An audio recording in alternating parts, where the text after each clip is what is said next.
मैं सोच रही हूँ कि आईफोन ले लूँ। हाँ तो ले लो ना। अरे यार समझ नहीं आ रहा कि कौन सी कंपनी का लूँ। पुरुष बहुत भोले होते हैं। वो पिछले साल कोरोना में मेरे दोस्त के मम्मी पापा और उसकी बीवी तीनों मर गए। पर उसके पिताजी मरे तो 10 दिन रोया, माताजी गई 15 दिन रोया, बीवी गई 1.5 महीने से चुप ही नहीं हुआ। मैंने जाके बोला, मेरे साले जोरू के गुलाम, पापा और मम्मी के जाने पे 10-15 दिन, बीवी के जाने पे 1.5 महीना। बोले भैया ये गांव वालों की वजह से रो रहा हूं। मैंने गांव वालों ने क्या करा? बोल भैया जब मम्मी गई तो गांव की 15-20 महिलाएं आई, बोली बेटा तू धीरज रख, हिम्मत रख, हम तेरी माँ जैसे ही हैं। बहुत अच्छे। भाई साहब पिताजी गए तो 15-20 बुजुर्ग आ गए, बोले बेटा तू धीरज रख, हिम्मत रख, हम तेरी माँ जैसे बाप जैसे ही हैं। भाई साहब 1.5 महीना हो गया, बीवी गई है। कमाल है यार। नारियों में ताकत नहीं है, आज के पुरुष शक्तिशाली हैं। मैं इसका सबसे बड़ा प्रमाण देता हूं गंगापुर वालों। और बात अच्छी लगे और सच्ची लगे तो अपने शौर्य के सम्मान में, पुरुषों के शौर्य के सम्मान में आपके हाथ उठे। और अगर आपके हाथ नहीं उठेंगे तो मैं समझ जाऊंगा कि आप लोग पुरुष नहीं हैं। बहुत अच्छे। मित्रों, जब भी कोई लड़का या जब भी कोई पुरुष किसी सेन भगत की दुकान से या दाढ़ी कटिंग की दुकान से घर आता है तो आते ही सबसे पहले नहाता है किसी महिला में इतनी ताकत के ब्यूटी पार्लर से आए। वाह, बहुत अच्छे बेटा। एक दिन केंद्र सरकार की आत्मनिर्भर भारत नीति से प्रभावित होकर विनोद शुक्ला घर में घुसा और उसकी बीवी से बोला, बोले हट कमाऊं मैं, गेहूं में लाऊं, इसका आटा बनवाऊं और रोटी के लिए तेरा मुंह देखूं, हट नहीं खाना, हट। आत्मनिर्भर भारत अंदर समाया। हरीश जी भाई साहब जी किचन में गया, 4 ब्रेड गरम करी, हरी चटनी के साथ खा गया। 2 घंटे हो गए, भाभी जी सर खुजा के घूम रही है, मेहंदी गला के रखी थी। अरे आत्मनिर्भर भारत। हाँ, नीम से भी ज्यादा कड़वे बोल बोलती है, भोजन में फल पर अनार जैसा चाहिए, और बालों में लगाने हैं तो पुष्प ना गुलाब का भी, उसको तो कोई कचनार जैसा चाहिए। और मार्च के महीने में है ओवर टाइम का बोझ, किंतु अवकाश रविवार जैसा चाहिए। और बार बार करे वार दिखे ललिता पवार, किंतु पति अक्षय कुमार जैसा। नारियों में ताकत नहीं है, आज के पुरुष शक्तिशाली हैं। मैं इसका सबसे बड़ा प्रमाण देता हूं गंगापुर वालों। और बात अच्छी लगे और सच्ची लगे तो अपने शौर्य के सम्मान में, पुरुषों के शौर्य के सम्मान में आपके हाथ उठे। और अगर आपके हाथ नहीं उठेंगे तो मैं समझ जाऊंगा कि आप लोग पुरुष नहीं हैं। बहुत अच्छे। मित्रों, जब भी कोई लड़का या जब भी कोई पुरुष किसी सेन भगत की दुकान से या दाढ़ी कटिंग की दुकान से घर आता है तो आते ही सबसे पहले नहाता है किसी महिला में इतनी ताकत के ब्यूटी पार्लर से आए। वाह, बहुत अच्छे बेटा।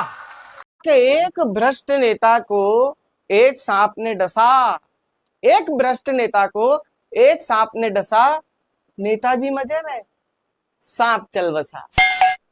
ये सुनकर सपेरा हमें डांटता है, कहता है भाई क्या एक सांप कभी दूसरे सांप को काटता है। मैं मुंबई में रहने लगा तो वहां पे ऑटो में 3 सवारी से ज्यादा नहीं बिठा सकते। अपने वहां पे देखो, ऑटो वाले की खुद की सीट पे 4 सवारी बैठती है और वो गरीब निकल के बैठता है ऐसे। अच्छा, उसकी गरीब की इतनी आदत हो जाती है कि जब उसकी ऑटो पूरी खाली होती है तब भी वो ऐसे ही बैठ के अल्ताफ राजा के गाने सुनेगा। अच्छा, इस बेचारे के गाने की इतनी आदत हो गई कि जब इसकी शादी हुई तो रिसेप्शन पे जो सोफा लगा था वहां भी ऐसे ही बैठा। तो वो घरवाली ने कोनी मार के बोला कम से कम यहाँ तो ढंग से बैठ। बोला काहे का बैठ, अभी 4 सवारियां और फंसेगी। महाराज जी। हाँ जी। ये क्या है? जय क्यों रहा है भाई? सीताराम, जय सीताराम, जय सीताराम, राधे राधे, हरे कृष्णा।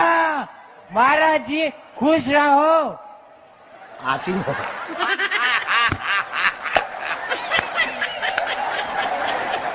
गुरुजी तुम कहाँ थे अभी तक? धन्यवाद। मेरे महाराज जी कहाँ के हो?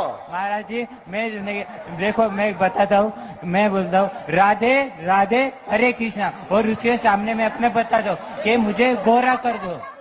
मतलब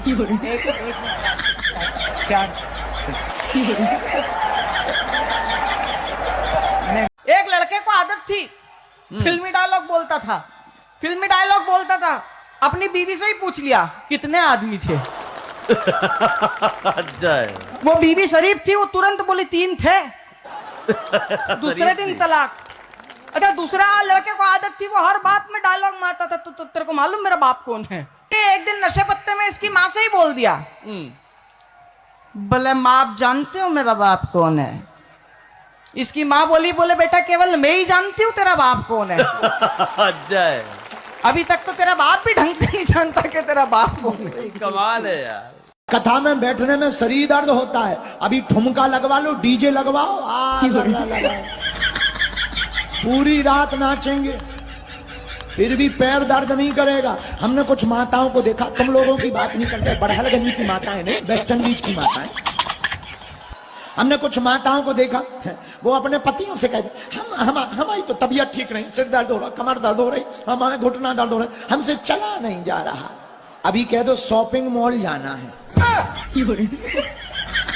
20 मंजिल चढ़ जाएंगी, 20 मंजिल चढ़ जाएंगी। आओ और कह दो चाय बनाओ, चाय चाय नहीं बनाओ, हमारी तबीयत ठीक नहीं। बगल में यहाँ लड़ाई ठनी है बैठी। इसीलिए हमारी प्रार्थना है, कर्मयोगी होना चाहिए मनुष्य को।